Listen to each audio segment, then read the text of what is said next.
Okay, so for today, we will now proceed to the Google Sheets. So we're done with the docs, with the slides. So last will be the sheets. So I'm not sure if you're familiar with Microsoft Excel. Since hindi naman siya madalas ginagamit ng students, mas madalas namin siyang ginagamit as teachers kasi ito yung ginagamit namin para makompute yung grades nyo. Dito namin ini-input yung mga scores nyo para malaman namin kung ano yung grade nyo at the end of every quarter. So, hindi ko na siya masyadong palalawakin. Ipapakita ko lang kung ano yung makikita nyo sa loob ng sheets, paano kayo mag-i-input ng mga details nyo if you're asked by your teacher to input details. And ipapakita ko mamaya kung ano yung mismo gagawin nyo sa inyong activity. Okay? So, we can check first the application. So, click the sheets. Okay, wait. There. So, ganun din. Same sa interface ng docs and slides. So, make sure na kayo pa rin yung naka-online. Yan. So, you just click the plus sign if you want to make your own document. So, on this template, choose template, makikita nyo yung mga pwede nyong gawin. So, mostly ang applicable lang naman sa students is like yung to-do list. If you want to put your task in here, although ginagawa na rin naman ng mga teachers, so yan, you can check it just like that. Yan, para ma-accomplish. Or, another is calendar. So, pwede kayo mag-print ng calendar. Choose template. Yan. If you want to have your own calendar sa bahay, you can actually get it in here. Yan. Ganyan yung itsura niya. Customize your own calendar. Ganyan yung itsura niya. Yan. Okay. Pero, sa mismong activity nyo, basically, ito lang naman ang gagawin nyo. So, go to classroom. Then, check the classwork sa classwork. So, ayan, nakalagay na yung Google Sheets. Sample activity yan. Click the Google Sheets. So, for your task in here, simple lang ang gagawin nyo.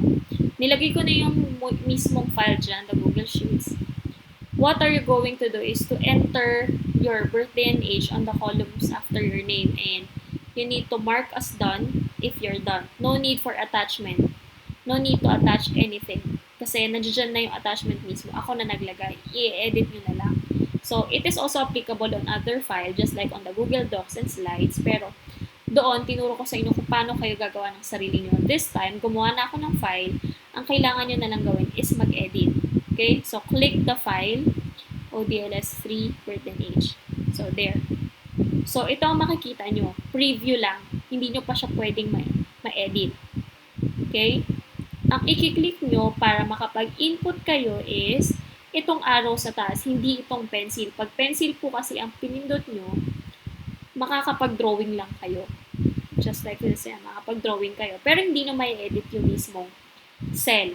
Ang kailangan nyo is ma-edit ang cell. So, undo, go back, click itong arrow sa taas. Itong nasa pinaka-upper right corner. Pinaka-taas. Yan.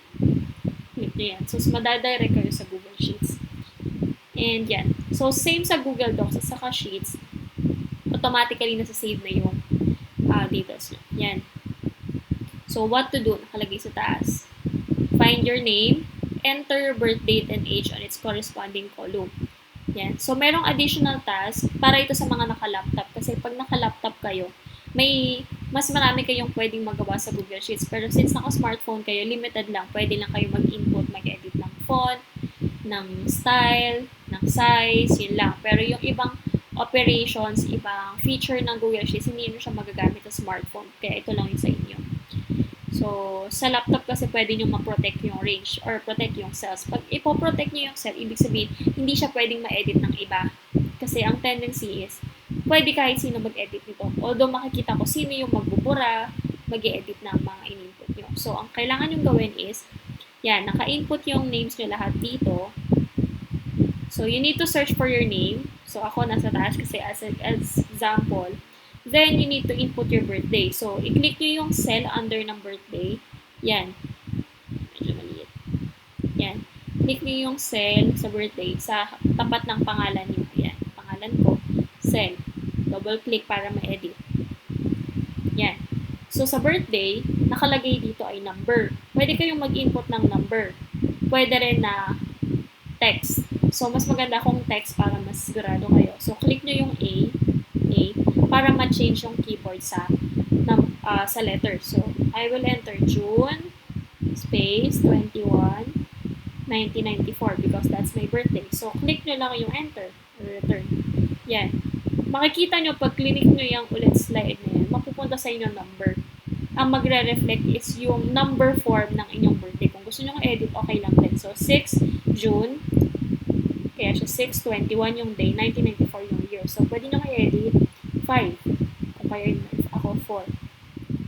So, pag pumunta kayo sa A, yan. Ganun pa din. So, enter lang. So, matatransform naman siya automatically sa words ulit kung yun yung in-input nyo. Then, another is sa age. So, under ng age, click it. So, I'll click my age, 26. So, ayan. Naka-input na. Make sure lang na hindi nyo magagalaw yung cell ng iba. Kasi medyo mahirap. Kapag maliit, yun yung disadvantage. Kapag phone, medyo maliit. Although, pwede nyo i-maximize. Yan, pwede nyo search. I-click yung sa iba. So, ang lalagyan nyo lang ng details is yung column lang na under sa pangalan nyo. Okay? So, birthday and age. So, para ma-save, just click the plus sign. Plus. Or the check sign. Then, you can now go back to the classroom.